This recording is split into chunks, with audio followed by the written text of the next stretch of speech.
my appreciation to Governor Walker for supporting the bipartisan effort to fund the Knowles Nelson Stewardship Fund.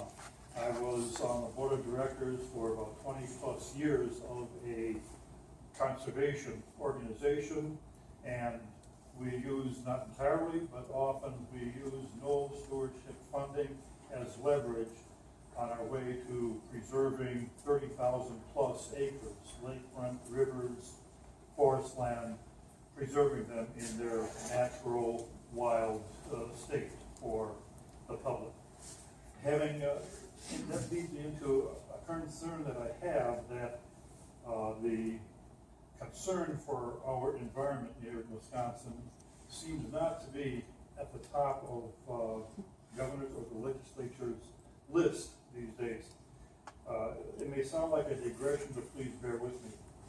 According to The Economist magazine, a nationwide, international, highly respected magazine, news magazine, according to the February 11 issue, there were 185 environmental activists murdered worldwide in the year 2015.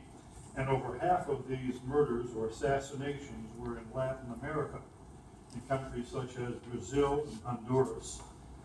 These deaths were and are the result of people resisting efforts and projects by major industrial and agricultural interests, forestry product exporters, mineral mining corporations, and other corporations determined whose livelihood is the exploitation of natural resources, land and water, regardless of what that does to human health, the health of the environment, and to communities that stand in their way.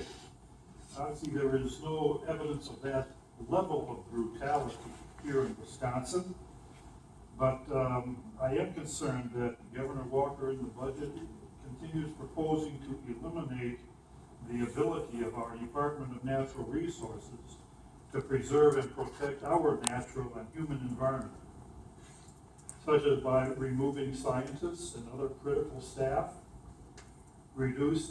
suggesting the elimination of the DNR news magazine, which provides valuable and current information to the public. It is a self-sustaining, it doesn't cost taxpayers anything, so there is no need to eliminate that publication, a valuable source of information. Apparently, articles and comments that refer to research into climate change are being restricted, if not entirely eliminated.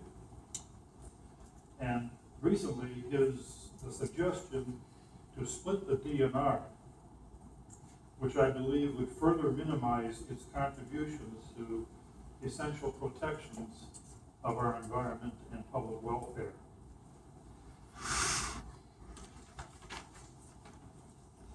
We know that 18%, practically a fifth of private wells, and I have a private well, are contaminated in our state. But water rules for the biggest polluters are being loosened. Enforcement is being shortchanged on how water is being extracted and used by some of the big polluters, especially in the large capacity wells in the sands area for capable animal operations. Mining companies apparently have been able to write their own regulations in the face of community resistance. And I could go on and on about that, but I think you understand what I'm getting at. And I urge you, you're a freshman legislator, of course, but I urge you to oppose these sometimes very direct and sometimes subtle attacks on the environment and on our community well-being, which is the mission of the DNR and other agencies to provide and maintain a decent community life for all of us. And what I see happening is that that is being discounted in favor of those who want to have a more free reign in exploitation of natural resources. So I urge you to oppose that in the coming months. Thank you. Yeah, thank you for your time. Yeah, like I said, I think you came in a little late. You know, that I think the environment is very important. We need to find common ground and make sure that we protect the environment while also allowing, development businesses to grow. You know, a lot of time it's a fine line. So my goal is to work with both sides, work everything, and hopefully we'll come up with a reasonable solution with that. I think with the DNR splitting up, I think that's almost dead, because the governor did not propose that. It was another representative. So from what Senate Majority Leader Fitzgerald said, I think that's, on the not happening. But I know the governor's goal is with all his agencies to make them as efficient as possible. So I think when he throws out proposals, we definitely need to look at them and, go through them with a fine-tooth comb, see are these really smart decisions or not. And that's part of this budget process, to go through, see this DNR. Is this the smart way to do it, or is he overreaching? Is this not appropriate or not smart? So thank you for your concerns. And when we go through the DNR, I will take that in mind. So thank you.